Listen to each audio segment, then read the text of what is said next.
They laughed. Not just a chuckle or a smirk, but a full-throated, echoing roar that shook the marble walls of the Galactic Assembly Hall.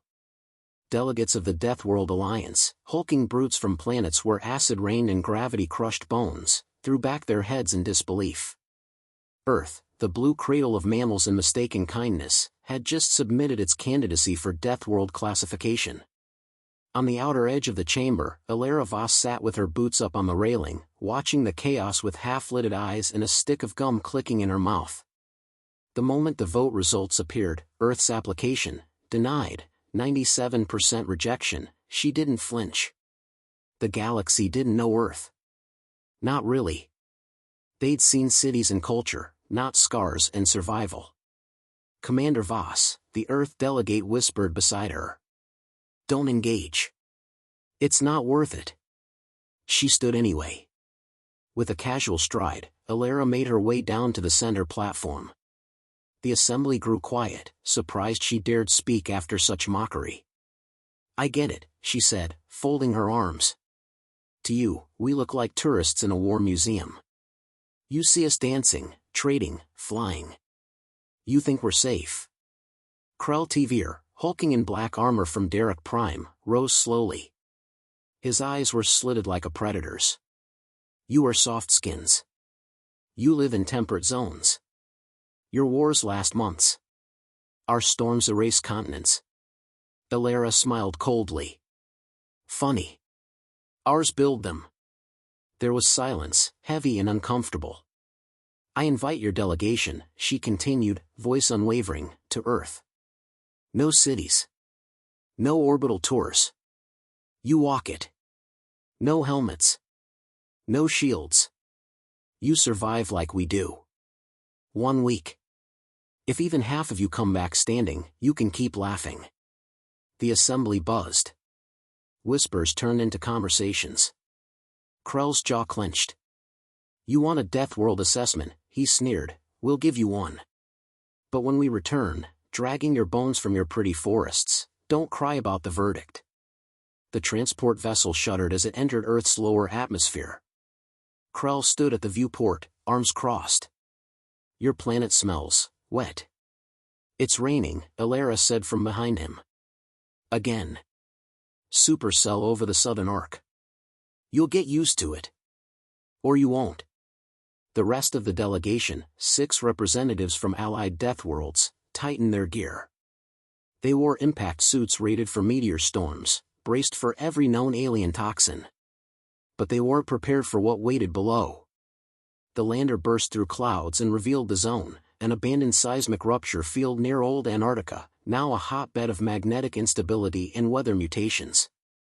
Lightning danced sideways. Trees cracked like bones. The ground shifted, groaning under tectonic strain. Alara stood by the hatch. Try not to touch the water, she said. It's mildly acidic after the 2197 airborne mining spill. The ramp hissed open. Krell stepped out first, sneering. His boots sank into the black soil with a hiss. Behind him, his team fanned out, sensors blinking red.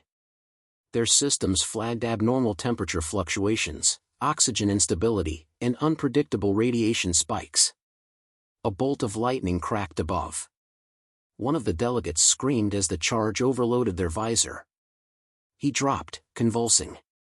Auto-insulation failed, Alara noted calmly, crouching beside the twitching alien. Huh. That tech's 2 years behind. You might want to upgrade. Restrain your arrogance, Krell snapped. I'm not the one flailing in dirt, she replied, standing. They trudged through the zone, winds howling loud enough to swallow speech. The terrain warped every kilometer, frozen ground turning to steaming mud, windless silence erupting into deafening thunder. The zone had no logic, no rhythm, just raw hostility. That night, they took shelter under a fractured geothermal ridge. The heat from beneath made the air breathable. Alara sat cross-legged, roasting synthetic protein strips. Krell sat apart, brooding. This is chaos. No pattern. No balance. It's not a death world. It's a mistake. Tell that to the people who built homes here before the fault line split them in half, Ilara said. We adapted. You can't. The next morning, another evaluator was dead. The team's medic found traces of native spores in the victim's lungs, harmless to humans, but toxic to almost every other species. She wasn't wearing her purifier, one delegate whispered. She was, the medic corrected. Ilara turned to Krell. Still think we're soft? Krell's jaw tightened, but he said nothing. They moved again, deeper into a salt flash canyon. The terrain pulsed with electromagnetic tremors. Drones failed. Scanners fizzled. One delegate refused to move without data. Your data doesn't save you here, Ilara said. Only instinct does. Krell stepped close. Is this how you win? With random death and blind chance? She held his gaze. We don't win. We survive. That's worse. And harder. At dusk, a quake ruptured the canyon walls. The team scrambled. Debris rained down. Ilara grabbed Krell's arm and yanked him clear of a falling slab. He blinked, shocked. You saved me? Don't flatter yourself, she said, brushing dust off her sleeves. If you die now, I lose the bet. By the 5th day, 3 of the 6 delegates had died or evacuated. The rest were quiet now, no more laughter, no more jokes about soft skins. They watched Ilara with a mix of fear and curiosity. Krell hadn't said much. That night, lightning illuminated the camp, casting twisted shadows across the ridge. As Ilara leaned against a rock, sipping recycled water, Krell approached. I still don't believe Earth is a death world, he said finally. But I understand why you think it is. She didn't look up. You haven't seen the worst yet. Then, a scream cut through the wind. They rushed to the source. One of the remaining delegates thrashed on the ground, skin boiling with strange lesions. Ilara scanned him, his suit's filtration had failed. A tiny black drone, still humming faintly, protruded from the ruined gear. Krell frowned. That's not native. No, Ilara said, kneeling to pull it free. It's sabotaged. That tech's not from Earth. She turned to him. One of your team planted it. You didn't come to assess us. You came to disqualify us. Krell took a slow step back. And then, mechanical arms snapped around Ilara's wrists. The delegation ship's AI had activated her arrest protocol. By order of the Deathworld Alliance, a robotic voice intoned, Commander Ilara Voss is detained for endangering the delegation. As she was dragged back to the ship, she locked eyes with Krell. You're not judging Earth, she said coldly. You're afraid of it. And the storm, behind her, howled even louder. The holding cell aboard the delegation ship was small, sterile, and floating 30 meters above a jungle that had once been Brazil. Ilara Voss sat on the floor, her arms cuffed behind her back, boots scuffed with Earth's toxic mud. Her lip was split. Not from a fight, she'd bit it trying not to scream when they shoved her face first into the cell wall. She wasn't angry. She was calculating. Outside the translucent panel, the jungle pulsed with alien color. After the collapse of the equatorial climate belt, the region had grown unchecked. Trees twisted into unnatural forms. The canopy moved even when there was no wind. Somewhere down there, creatures were watching, breathing, listening. Commander. The voice came from the panel. Krell's face flickered into view. He looked tired. You've caused more damage than any hostile environment we've studied, he said flatly. I take that as a compliment. Krell didn't smile. We lost another evaluator. Spinal infection from a bite. Something small. We couldn't even see it on scanners. Ilara shrugged. Welcome to Earth. We found your drone sabotage plans. She leaned her head back against the wall. I didn't plant that drone, Krell. And if you stopped posturing long enough to check your own people's logs, you'd see that. He stared at her for a long time. Then the feed cut. Hours later, the storm passed. The ship landed in a clearing, vines retreating like living things, recognizing the hum of charged hull plating. 2 surviving delegates remained. The third had vanished sometime before dawn. Protocol dictated retreat. But Krell wasn't ready to leave. Not yet. He marched down the ramp in silence. Behind him, Alara emerged, wrists free but under watch by the ship's AI. She carried no weapons, just her knowledge of every threat around them. They were deep in Zone Red now, once part of the Amazon, now designated an adaptive hazard ecosystem. Mutated fauna, living spores, symbiotic predators, everything evolved to test the limits of survival. "I can lead you to shelter," she said, voice low. "But you'll need to follow exactly. No scanning. No talking." Krell grunted. "You give orders now? I offer survival. You decide if pride is worth your lungs collapsing from mold bloom." The jungle swallowed them whole. They walked single file. Alara moved like she was part of the terrain, pausing just before a vine exhaled paralytic gas, crouching when sonic predators circled above. Behind her, the aliens struggled. One slipped. Krell caught him before he sank into a patch of twitching moss. They moved for hours. Finally, they reached a derelict building, an old geodome from the Environmental Recovery Program. Half collapsed, riddled with roots, but sealed enough to hold. Inside, the light was dim. The walls were covered in markings, scratched words, symbols, childlike drawings of families and storms. "This was a haven?"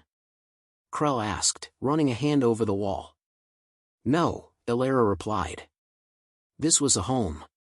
She found a rusted terminal, pried it open, and rewired the solar battery to power a crude UV lamp. The dome lit up with a sickly orange glow. As the team settled, one of the delegates approached her. Small, pale, with the trembling gait of someone unfit for field work. "You knew where this was," he said quietly. "How?" "I used to live here," she said simply. Flashback. Alara, age 12, crouching under the same terminal, listening to a radio cracked with static. Her mother on lookout. Her father assembling water recyclers. Their neighbors had already left, those who survived the fungal floods. The sky was always red. The nights always full of screams. One day, the roof cracked open in a quake. A creature slithered through the upper beam. Alara's mother fought it off with a broken pipe. She lost half her leg. Alara never forgot the sound she made. She learned young, Earth didn't love you. It challenged you to earn life. Krell sat across from her, eyes shadowed. "You were born here?" "In the ruins," she nodded. "Not all of Earth is metal towers and neon skylines.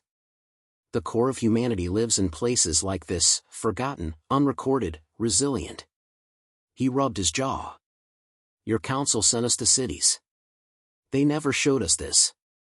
They wanted approval. I want truth." A silence passed between them. Then, a piercing scream from outside. They bolted upright. A child stumbled into the dome, soaked in blood, eyes wide with terror. Behind her, 3 more figures emerged, humans. Real ones. Not soldiers. Not officials. Survivors. A woman limped in, her arm in a splint of bone and cloth. She stared at the delegation like they were ghosts. "We saw your ship," she said in broken interlingua. "We thought, maybe supplies." Alara stepped forward. "You live out here?" The woman nodded. "Since the last blackout. 10 years? Maybe more." Krell's delegation gawked. These people had no shields, no drones, no AI assistance. Just scrap tools and each other. "We harvest night bark to fight the spore cough," the woman added. "It tastes like ash, but it works. We learned how to trap the screamers by sound, don't move when they echo." Alara turned to Krell. "These people have no tech. No weapons. But they survive every damn cycle." Krell said nothing. That night, the survivors shared dried meat and stories. A girl showed the delegates her insect trap made from broken visor glass. One alien, formally dismissive, asked if he could keep it. Elara watched the scene unfold with quiet satisfaction.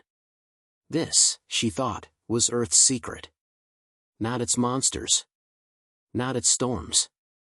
Its people. Later, in the dark, Krell approached her again. "I found the drone logs," he said, voice low. "One of my team transmitted sabotage orders. They tried to make your planet appear worse than it is." "It is worse," Elara replied. "But it's real." He nodded slowly. "I'll report the truth," he said. "Even if it costs my rank." She looked at him carefully. "You're changing your mind?" "I'm changing my understanding," he said. "This isn't just a death world. It's a proving ground." Before Elara could respond, an explosion rocked the dome. The AI guard blinked out.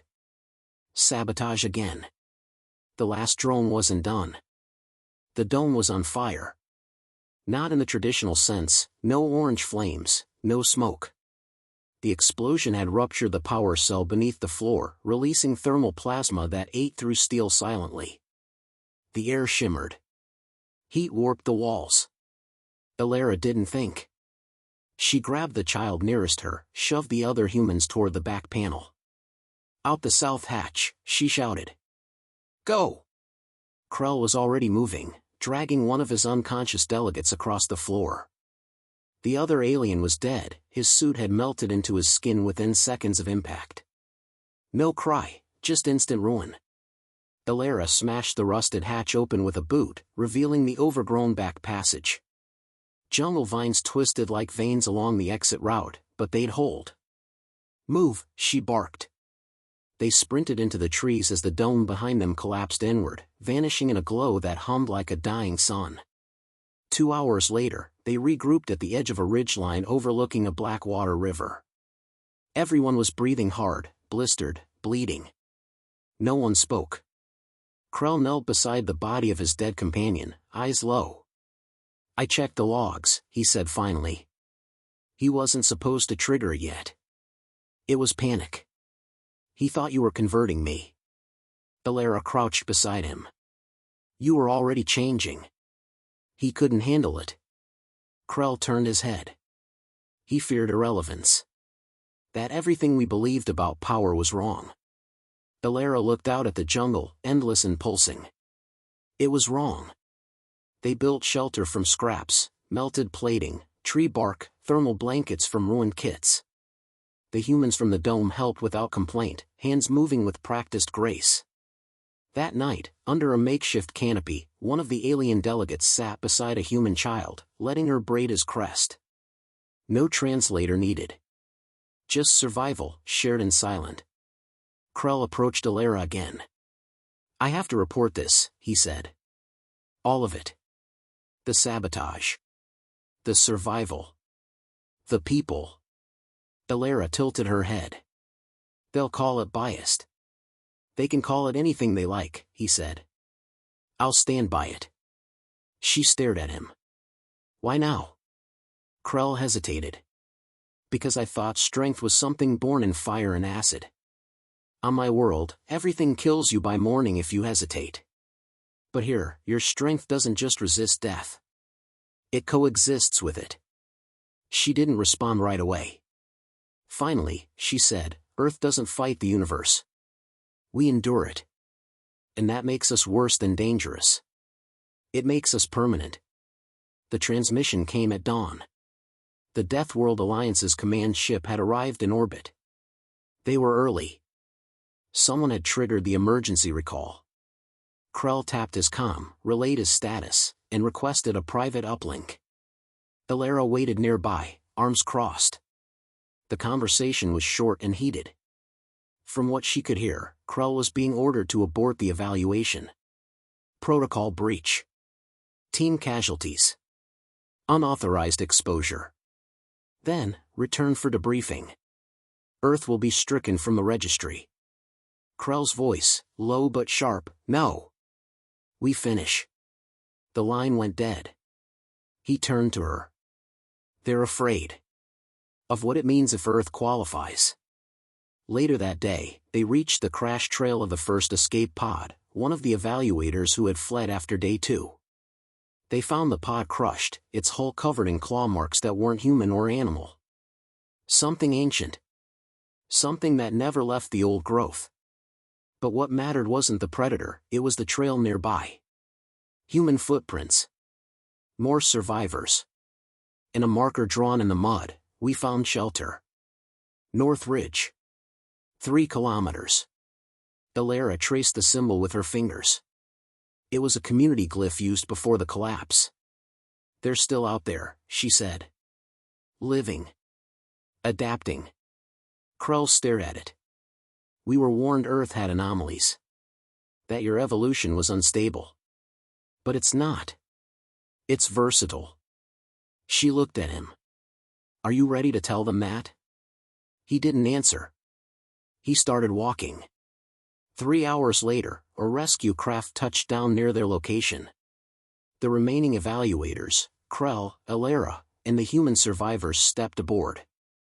The pilot flinched at the sight of the barefoot children and scar-covered civilians. These came with you? They lived where trained soldiers died, Alara said, brushing past him. In orbit, the command ship's debrief chamber was cold and metallic, decorated like a war museum, artifacts from Deathworlds, skulls of beasts, trophies of dominance. Alara stood before the council, hands behind her back. Krell stood beside her, armor scorched. The High Delegate leaned forward. Your mission failed. Half your team dead. Sabotage confirmed. And yet you insist this planet, Earth, is to be granted Deathworld status? Krell didn't blink. Yes. Laughter, again, this time quiet, nervous. The sound of men trying to hold on to an idea they no longer believed. And why should we trust the judgment of someone compromised by locals? Krell stepped forward. I watched a 12-year-old survive what would have erased our elite squads. I watched civilians walk paths that fried our scanners. I saw no weapons, no defense systems, only people.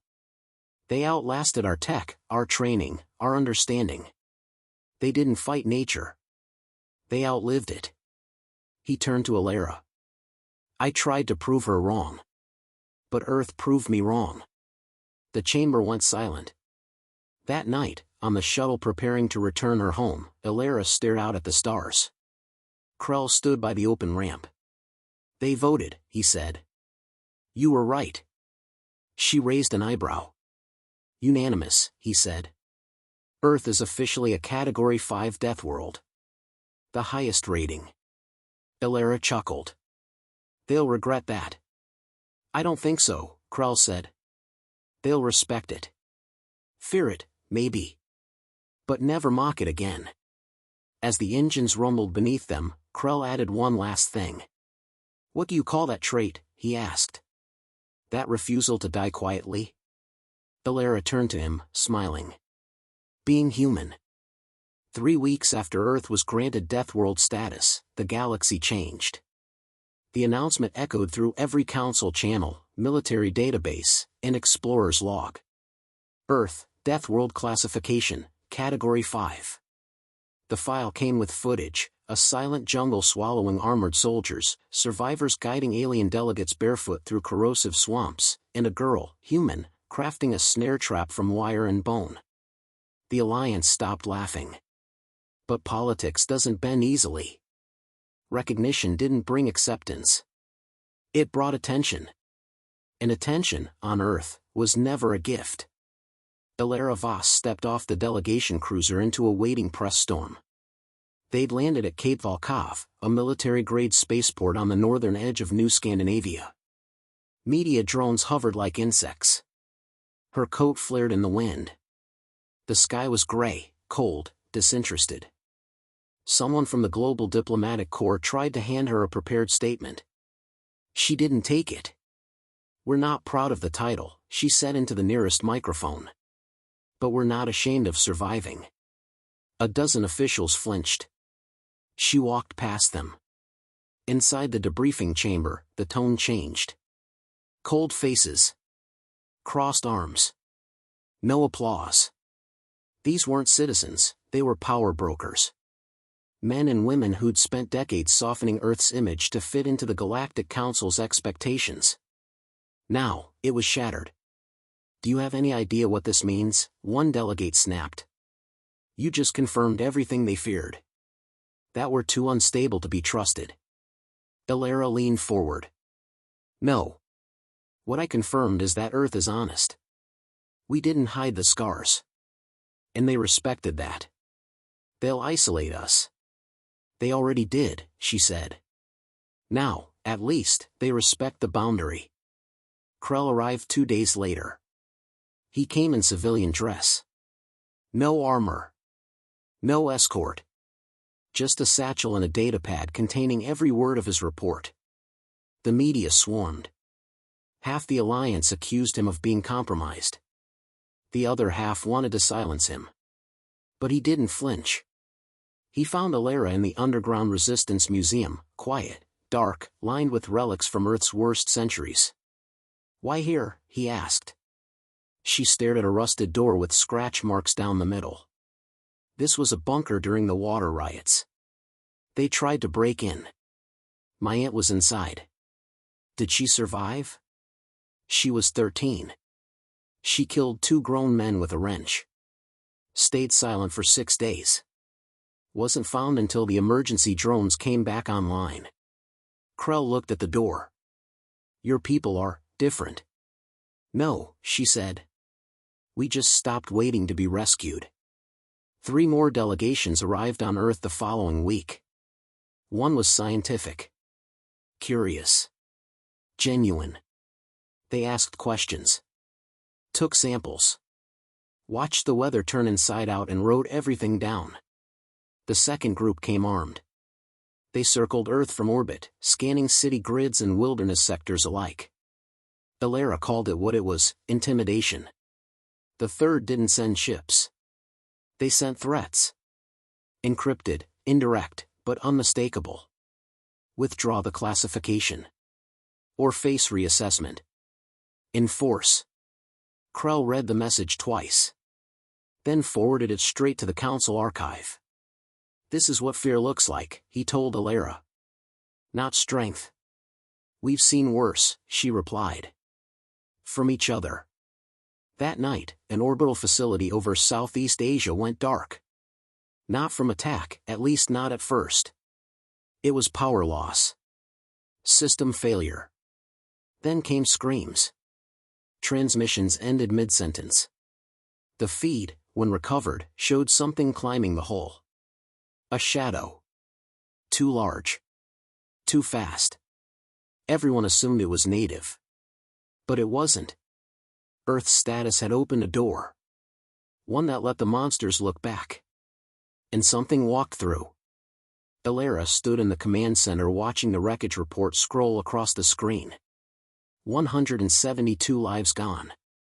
Cause, unknown organism with off-world physiology. Retaliation, the defense chief asked. No, Illyra said. A test. Someone sent something here to see how we'd respond. Then what do we do?